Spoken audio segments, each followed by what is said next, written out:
Salut à vous les amis. Aujourd'hui on se donne rendez-vous pour une grande annonce et il s'agit bien du prochain arc de Dragon Ball Super qui en l'occurrence débutera le 5 février. Donc voilà le prochain acte de Dragon Ball Super qui s'intitule La survie de l'univers. Donc on va vous expliquer, on va vous théoriser un petit peu tout ce qu'on a à penser là-dessus, tout ce Voilà. que vous pourriez penser également. Nous, on y réfléchit à votre place et on vous dit ça dans cette vidéo. Et à savoir que les informations que nous avons en notre possession à l'heure actuelle ont été confirmées officiellement. Donc ce qu'on va vous dire c'est tout à fait officiel et les questions qu'on va se poser suite à ces affirmations officielles sont tout à fait normales et nous ne serons pas les seuls à nous les poser. Pour commencer, on apprend que le nouvel arc aura pour nom la survie de l'univers. Franchement, on peut pas faire plus fort en termes de titre, quoi. Ça laisse présager ce que ça laisse présager.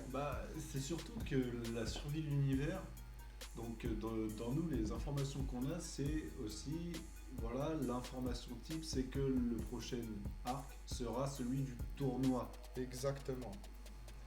Qui d'ailleurs pourra ouvrir des portes pour l'arc Sadara par la suite. Mais Voilà, nous verrons ça par la par la suite. suite. Par la suite. Pour en revenir à cet arc du tournoi, déjà le tournoi aura un nom assez intéressant. Il va s'appeler The Tournament of Power, qui est tiré de l'anglais, qui veut dire le tournoi du pouvoir. Donc on peut s'attendre à des puissances qui ne rigolent pas, à des nouvelles découvertes, à des nouvelles informations, des nouveaux personnages, et voire même j'en passe. On va découvrir de nouvelles choses.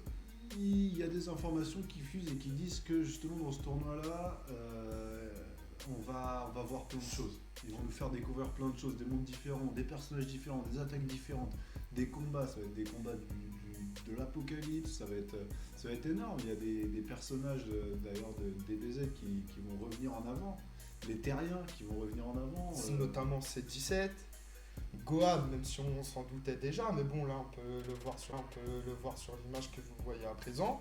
On distingue Gohan Ultime, on distingue C17, on voit même Boo. Donc pourrait y avoir des choses sympathiques. Tenchinan aussi. Tenshin Han, Krillin, Piccolo, pourrait y avoir certains power-up qui pourraient être assez sympas et logiquement ils vont se passer parce que quand on voit l'envergure des équipes univers 6 et 7 qu'il y a déjà eu auparavant, un petit power-up ne serait pas de trop, surtout confronté aux 12 autres univers. Je pense que les puissances là seront vraiment de mise, qu'il y aura certains dieux de la destruction qui seront égalés et peut-être voire même dépassés, quoi. Après, on n'en sait rien là-dessus, comme vous avez pu Voilà, voir ça reste hypothétique sur ce qu'on avance. dans les combats avec l'univers 6.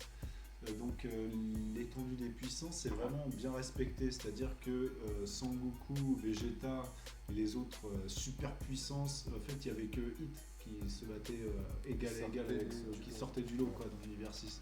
Donc ça peut être pareil dans les autres univers. Par exemple, un gars qui va sembler hyper puissant dans son univers, type Frost dans l'univers 6, qui était vraiment du niveau de Freezer dans l'univers 7, tout simplement, qui est considéré donc, au début de Dragon Ball Z comme l'être le plus puissant de l'univers, etc. Il peut sembler pas ridicule, mais avoir une puissance beaucoup plus faible que celle d'un Goku Super Saiyan Bleu. Bien sûr, c'est d'ailleurs le cas. Les puissances de l'univers 7 sont maintenant très difficilement égalables. Enfin, surtout quand on parle de Goku et Vegeta. Après, pour ce qui est de Piccolo, on l'a vu, il a du mal face à Frost. Je pense d'ailleurs qu'il aura un power-up et qu'il sera supérieur à ce dernier dans le tournoi qui va arriver. Réponse après le 5 février, nous verrons bien. Et je pense qu'on aura des choses assez intéressantes sur le sujet, honnêtement. Il y a pas mal de choses à exploiter dedans, notamment le fait qu'il y ait deux Zeno, qu'il y a aussi le grand prêtre qui a l'air assez mis en avant. Quand on regarde l'affiche, on peut constater que on a les deux Zeno, le grand prêtre au centre.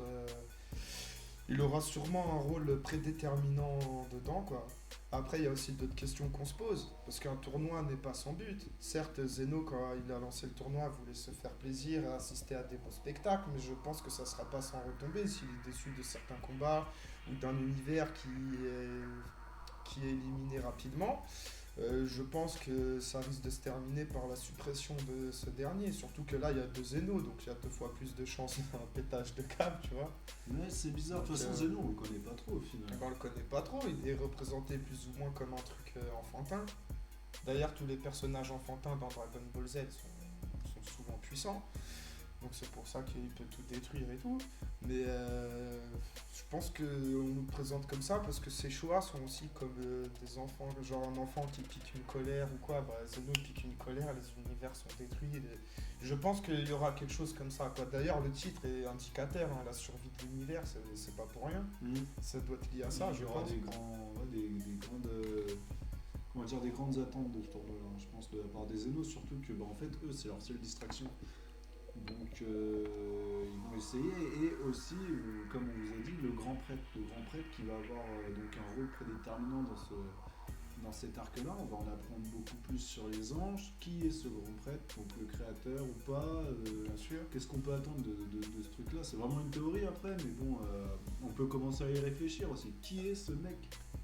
Bah, mis à part que c'est le père de Whicerrados, on n'en sait pas plus pour le moment. A-t-il quelque chose à voir avec l'assassinat de Goku fait par Hit? Honnêtement, je ne pense pas. Je pense que ça a plus rapport avec la team de Champa, entre guillemets, quoi. Est-ce que c'est lié au tournoi? J'espère que d'ici là, on saura concrètement ce qui s'est passé, ou alors nous allons découvrir durant le tournoi. D'ailleurs, dans ce tournoi, on peut constater qu'il n'y aura pas d'apparition ni de Sangoten, ni de Trunks. Donc, par rapport à ça, connaissant Dragon Ball, l'univers Dragon Ball, quoi, on peut d'ores et déjà s'imaginer qu'il y aura une ellipse plus tard. Mais bon, nous reviendrons sur ce sujet plus tard. Par ellipse, tu veux dire qu'ils reviendront plus grand après? Oui, qu'il y aura un espace dans le temps, genre 4, 5 ou peut-être 10 ans qui s'écoulent. Moi, ce serait pas mal, c'est dans l'habitude de Dragon Ball Z. Ah bah ouais, ça a toujours été fait, et je vois pas pourquoi ça serait pas fait maintenant. Enfin, je dis maintenant, là c'est le moment du tournoi, mais par la suite. Parce que déjà, cet arc promet d'être très éloquent. Le titre parle déjà de lui-même, hein, la survie de l'univers, c'est des choses qu'on n'a jamais eu comme base dans Dragon Ball Super. Ouais, c'est surtout Z ou Super.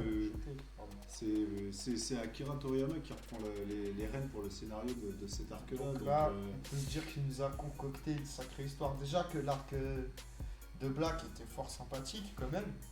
Donc là, imaginez-vous, si lui il reprend les rênes là-dessus, ça va vraiment être sympa, quoi. Tu sais, un petit peu plus ténébreux, un petit peu plus sérieux, un petit peu plus... Avec une trame pas dramatique, mais... Déjà, l'univers, le titre, la destruction de l'univers. Voilà, un peu...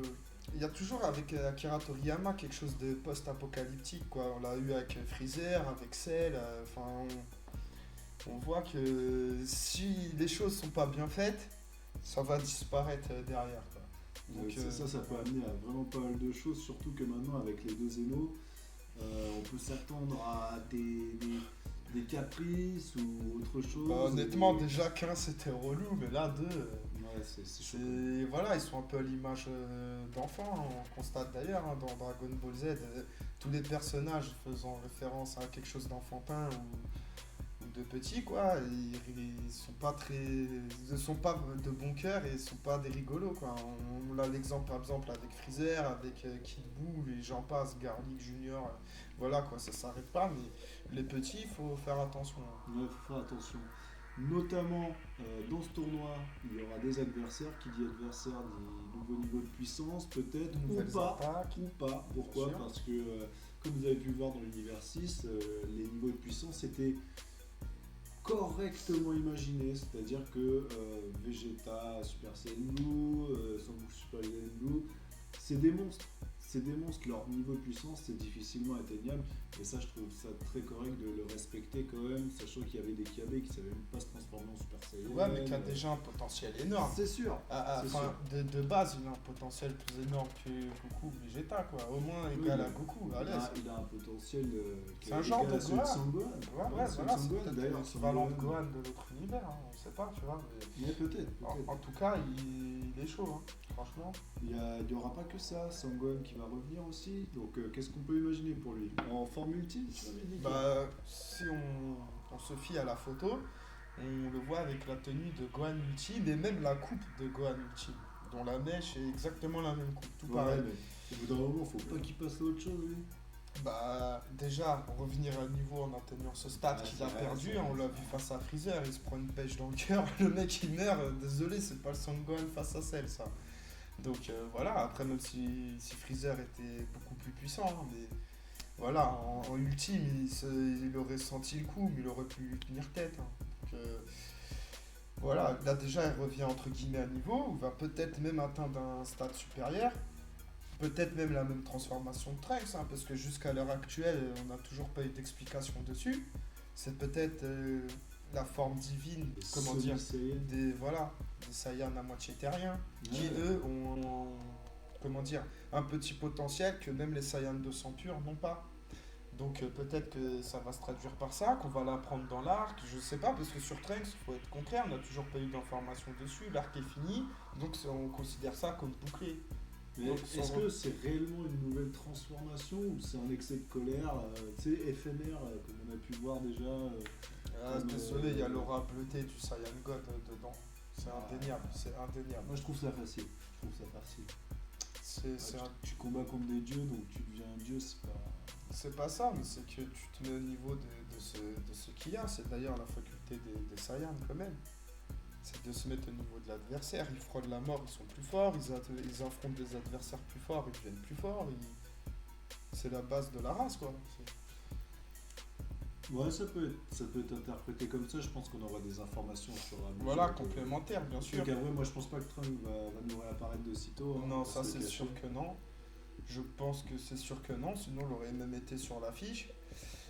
Et d'ailleurs, le seul truc qu'on pourrait avoir de référence à lui, comme je le disais précédemment, je pense que c'est peut-être une nouvelle transformation de Gohan en mode comme Trunks. Après, on nous verrons par la suite, hein, mais c'est juste ce que je pense personnellement. Après, pour ce qui est du reste, j'espère honnêtement, vu le titre, la trame qui va se dérouler autour de cet arc et tout, ça a l'air d'être du lourd de chez lourd, entre guillemets, le meilleur de Dragon Ball Super.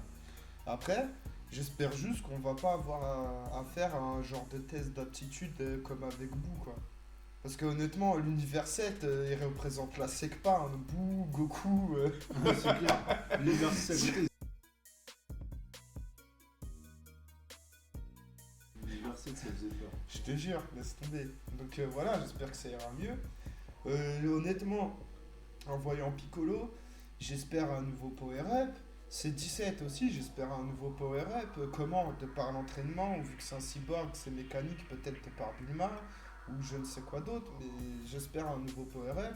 Parce qu'à savoir que si c'est 17 aurait été là à la place de Piccolo dans le premier tournoi, elle aurait défoncé Frost. Hein.